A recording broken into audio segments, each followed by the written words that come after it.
Good afternoon. Good afternoon. In today's video, I have a few questions before we start. The first question is what your lasting legacy will be. What is that going to look like? And by this, I mean how we show up in life is how we will show up in death. However, we live our lives will only be amplified, magnified, made larger in death. So, with that being said, the question really becomes how are you living your life? What are you known for now? How will people remember you? And again, our big question, what will be your lasting legacy? And this doesn't necessarily mean your lasting gift legacy, right? Your tangible gifts, your physical gifts, the house, the cars, some of that, right? But there are other things that come along with that and how it will be remembered, what message it will carry. And when it comes to this area of estate planning, this is going to show up right away when it comes to whether or not you even have a plan in place. Because again, how you live your life is how you will be lived and remembered in death, and it'll be magnified according to what we're going to talk about today. So, when it comes to your estate plan, are you an organized person? Are you taking care of family and business? Are you actively planning on leaving something behind that is greater than you? Well, you can say yes to all these questions, right? And again, this is talk. So we're talking about talk versus action. You can say yes, but do your actions equate to that yes? Are your actions equal to that yes? When you have a plan in place, it says something about you. It says that you are organized, that you did care enough, that you did actively plan these details. You did know that something bigger was ahead of you, so you wanted to make sure that you were ready for it. Preparation says a lot. Preparation says that you're going somewhere and you're planning for it now, even if you're not there yet. Okay. So don't be intimidated. Don't feel judged. A lot of people just may not understand that. So that's why we're here to talk about it today.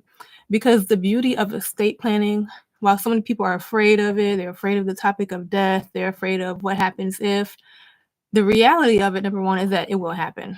It doesn't matter how, when, where, it will happen. Everything that lives will die. That includes people. Okay, so let's just get that out the way. Let's just be honest. But that doesn't mean that we should avoid it and we should be afraid of it. Let's just plan for it. Let's prepare for it. Not that we're asking for it to come closer to us, right? But we just don't know. So when it happens, we're already ready and our family is set. All right. So once again, that is the beauty of estate planning. That's how I view it. That it's just so much more than, one plan. It's so much more than this funeral thing and this and no. It is an extension of life. It's how we lived our life. How we live our life. It's how we're going to end our life. We're going to be the ones to determine that. That's where I love this area. The creative control, the creativity that we all inherently have. We can extend that even beyond the grave. All right. So, once again, the beauty of estate planning is that we can create that final memory and enduring legacy by taking care of these essentials today while we are alive so that we're remembered for who we are, how we lived, and how we extended that influence even after we're gone. We get to determine that. Nobody else has to. Nobody else can draw conclusions from it. Okay. So if you are very organized, if you are very meticulous, if you are very detailed, that's going to show up. It's going to reflect in what you leave behind and how you leave it behind. Okay.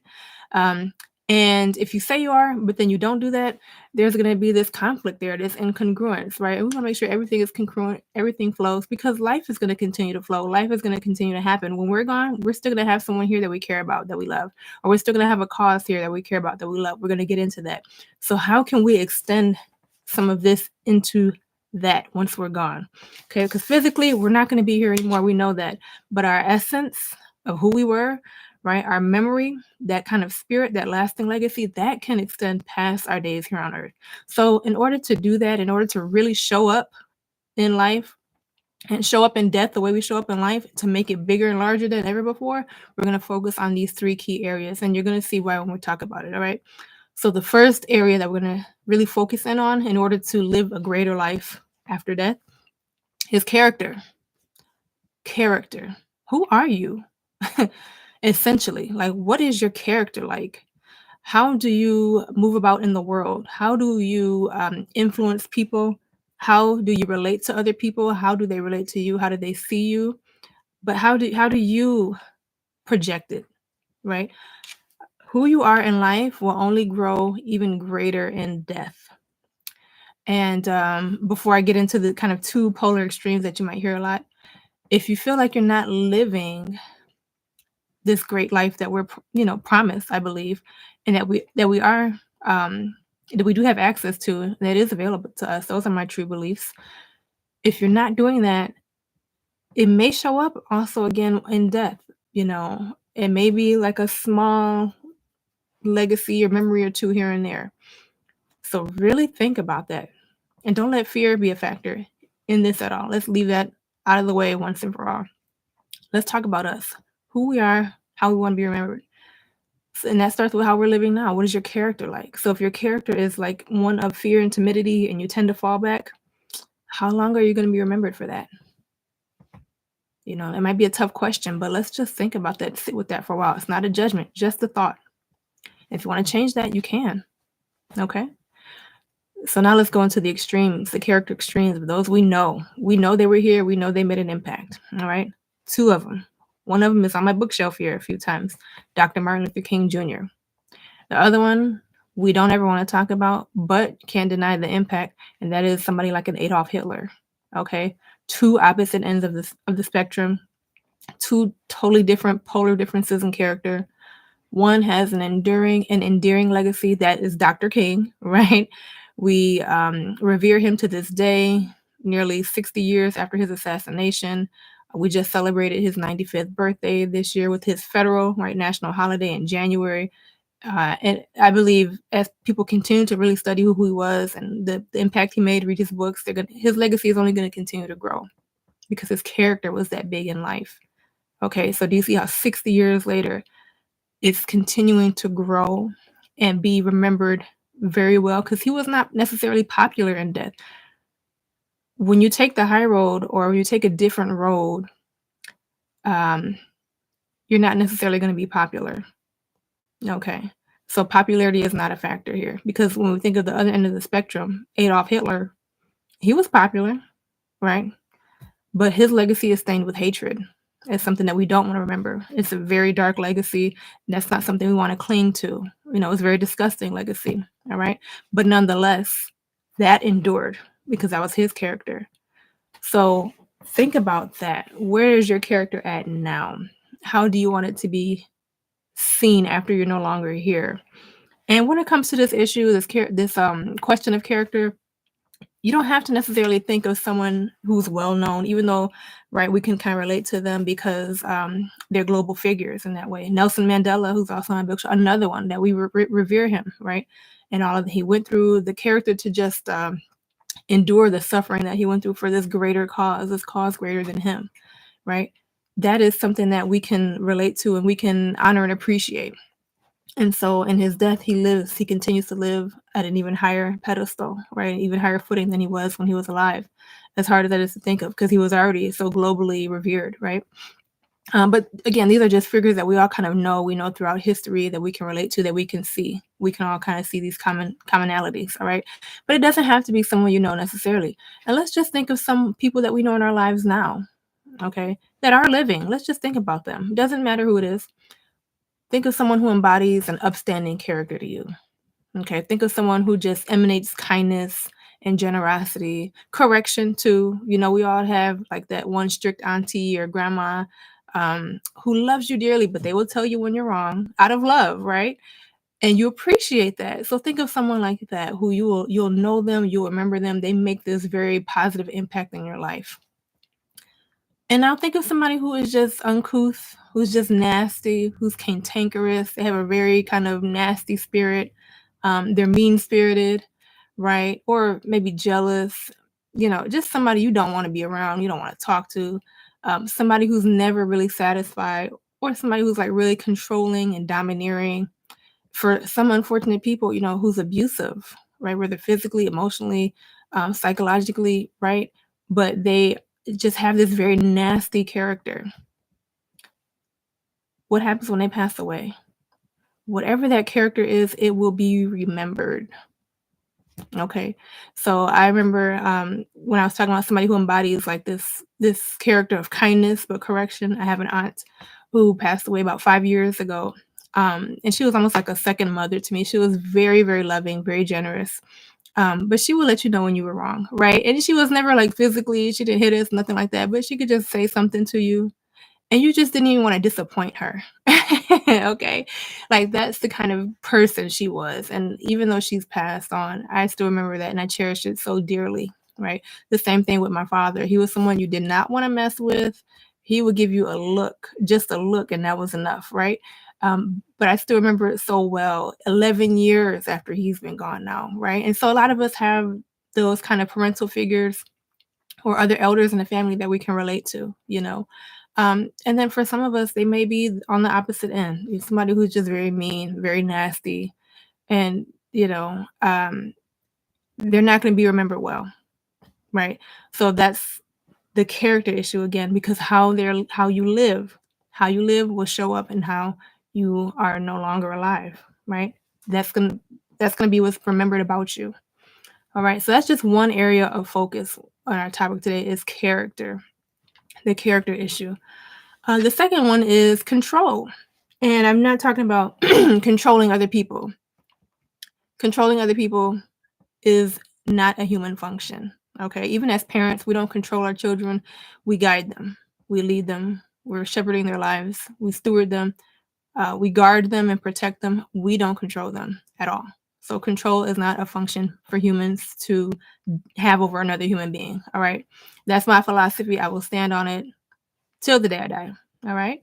So when I'm saying control, I mean how you manage the things in your life, how you manage your relationships. Now, you can't manage a relationship with someone, right? You don't manage that person, but you can manage your relationship with them. How you're managing your assets, your property, your cars, your house, right? Is your house in order? Right? We can all think of a scenario where we go into a house and it's very pristine, it's lovely, it's clean, everything is immaculate, and then you go into a house where, like, even before you get in the house, you're like, I don't know if I want to go in there. Right? Because you're just wondering, like, how are they managing this? Is it going to be something I want to be involved in or a part of? Well, let's think about it when it comes to life. How are you managing your life now? Is your house the one that's pristine and in order, or is your house kind of, disorderly, right? How are you managing your life now? Are you planning for the future?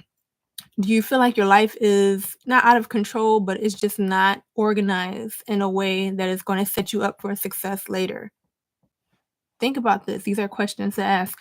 And this is where organization and prioritization comes in. When it comes to the area of estate planning, one of the biggest, I won't say hindrances, but one of the biggest commonalities I see um, is, I'll have a client consultation, we'll talk through their assets, but oh, I have this policy, but I don't know what it is. I have it, but I don't know what company, I don't know how much it is. Yeah, I have this property, I don't know how much it's worth, right? There's all these kind of very crucial questions that are going to really determine the best objective, right? The best route to meet your objectives, but you don't have this crucial information. It's not organized.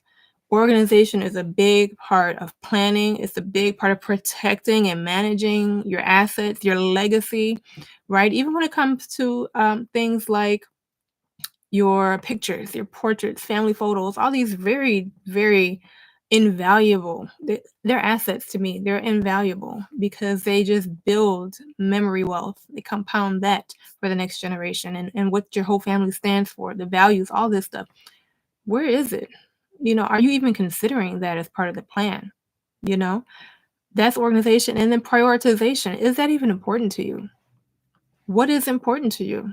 Is your family important? Is your business important? Is your community important? Your property important? Your reputation? Like, what do you prioritize? And are you managing accordingly? Again, if you say that your family is important, they're number one, are you living in that way? Do you have insurance policies for them? Right? Do you have an estate plan written in case something happened to you? I know that as parents, we love our children. We say we'll do anything for them. But then, uh, you know, decades later, we pass away, something happens to us, and we don't have anything uh, in writing to protect them. It's just kind of by the wayside, and then kids have to figure out what to do from there. Even though they're adults, who wants to figure something out for the life of someone that has raised them their whole entire life and they have to do it without them? Who wants to take that on? Who wants to take on that burden? Who's even thinking about the administrative cost of it? Who's thinking about the financial cost of it when they're just trying to grieve because they missed that person? So, on top of just the stress of the grief and the emotions of it all, then I got to go and manage this stuff too. If we really love our kids, let's get that under control and at least take that burden away from them and let them grieve. Okay. So control is the next area of focus. And then the last one we'll talk about today is care. Care. Who do you care for? When it's all said and done, how is your life going to reflect that? How is your life going to reflect who you cared for? What you cared about in life? How you cared for those things in death? What is that going to say about you? Is your estate plan going to reflect that? Are you going to have an estate plan to reflect that? I see so many instances, not just in my own practice, right, but reported everywhere about fights breaking out, funerals, and you have an heir over here and family members over here, and there's just so much conflict because whomever it was didn't have something in place to protect against that. So yes, while you can care for someone while you're here, you can do the best job you can. You can be the best mother, the best husband, the best father, whatever it is. Put that in writing so that it's solidified to continue when you're gone. You are not superhuman in the sense that you will not be here forever. We're very much mortal. Let's live like it. Not afraid of that, but again, managing, controlling what we can't control. All right. We know that we're going to pass. We know that's going to come. That's going to happen. Let's put what we would have wanted in writing to care for whomever it is that's coming after us. And don't worry about whether it's going to be perfect or not.